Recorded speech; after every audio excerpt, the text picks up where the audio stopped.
এই চাল তো খাই না, এটার নাম কি? এটা কি চাল? এটা 28 চাল। এটা তো আমরা খাই না। এই চালটা তুমি কি লিগা আনলা? এই চালটা আনছি কেন? তুমি সব সময় দেখো না কি চাইল আনি। তোমার এটা একদম ঠিক হয় না। এটা একদম ঠিক হয় না। আমার কথা আগে বুঝো। তুমি দেখো। হ্যাঁ, তুমি যে কম্পেয়ার করতেছো, এই দেখো, তুমি তোমার কথা পরে শুনবো। এই দেখো, এটা হইতাছে মিনিকেট চাল। পরে শুনবো, আগে মহিলা মানুষের কথা আগে শুনে লই। এটা হইতাছে মিনিকেট চাল। হ্যাঁ, মিনিকেট। আর তুমি কইতাছো কি এইটা মিনিকেটের মতোই লাগছে আমার কাছে। কতটুক পার্থক্য? এটা মিনিকেটের মতো লাগছে, এজন্য আমি এইটা নিয়ে আসছি। আর এই এলাকায় নতুন আসছি, এলাকায় কোনো দোকান নাই, নাজিরশাহ চাল নাই। নাজিরশাহ আসলেই নাই, এই কারণে নাজিরশাহ পাই নাই দেখা আমি মিনিকেট আনতে চাইছি। কিন্তু মিনিকেট যে দেখি কি সব মোটা আর কি, মিনিকেট আর এই 28 চাল একই রকম মোটা লাগছে। এর লাগে আমি চিন্তা করলাম যে দৌড়ো তাহলে তো শুধু শুধু মিনিকেটটা না নিয়া 28টাই নেই।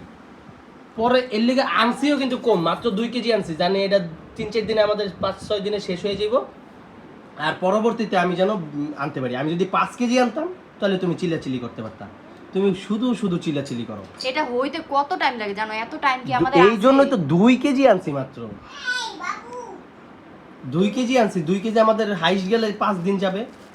তাই 5 দিনে আমি 5 দিন একটু কষ্ট করলে কি হয়? পরে আমি নাজিরশাহ আনমু, নাজিরশাহ পাই নাই দেখে তো এটা যদি 5 কেজি আনতাম তাহলে তুমি কি কইতা? আল্লাহ, তাহলে তোমার একটা মারামারি লাগাইতা।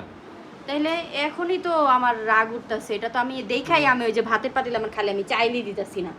এটা বসাইলে তো পার্থক্য কি দাও? এটার মিনিকেট আর এটা হইছে 28। দুটোটা হইতেই সেম সময় লাগে। দেখি দুইটা একসাথে ধরো তো। দেখো প্রচুর পার্থক্য। এটা সাদা, এটা লাল, এটা চিকন, এটা মোটা। হ্যাঁ, তারপরে হচ্ছে কি ওইতে তো সময় একই লাগে। হ্যাঁ, হইতে সময় এক লাগে, আবার টিকেও এক, মানে ভাত অনেকক্ষণ থাকে এগুলা।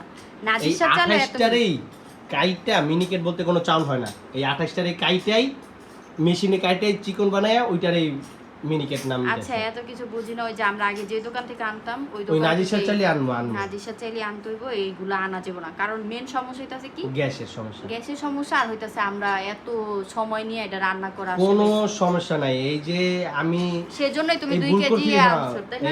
আচ্ছা, ঠিক আছে। এই এটা খালি মাথায় রাখো, এই যে ভুল করছি আর এটার লাগি তুমি কি করছো। আর দেখো, তুমি যখন ভুল করো, আরেকটা কথা বলি, সেটা হইতাছে এই যে এই চালটা লাস্টে ছিল। হ্যাঁ, এগুলো কি? এগুলো হইতাছে যে চালে পোকা হয়ে যায় না। এটা হওয়ার কারণ কি জানো? এটা কিন্তু এখনের না, নাজিরশাহ চাল খাই। তুমি একবার মিনিকেট আনছিলা, নাজিরশাহ চাল নাই না। হ্যাঁ, মিনিকেট আনছো, তখনই দেখছো আমি।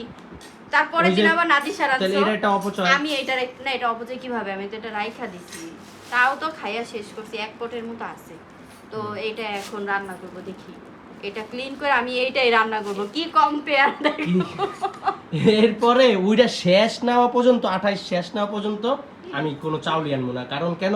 তখন আবারও সেম এটার মতন একটু রাইখা দিবা, আর সেম এরকম পোক হইব। এই পোকগুলা পরে আমার দেখাবা, দেখো পোক হইছে, তোমার চাউল আনাতে পোক হইছে। আর আমি চাউল আনলে কোনো পোক হয় না। এটা এখন আমার দোষ নাকি? কও কিছু আমার দোষ না? আচ্ছা, ওই যে নুডলস বানায় ছুঁয়ে দিতে হবে। তোমার দোষ না। মামা মাম্মা কই জানি তুমি আমার ঘড়িটা ভেঙে ফেলছো মামুনি। দেখছো চাল নিয়ে মাথা ব্যথা। এখন কোনটা রান্না করব? এইটাই রান্ধো, মিনিকেটটা আগে শেষ করো। এটাই শেষ করব আগে? আচ্ছা, ঠিক আছে তাহলে। ঠিক আছে।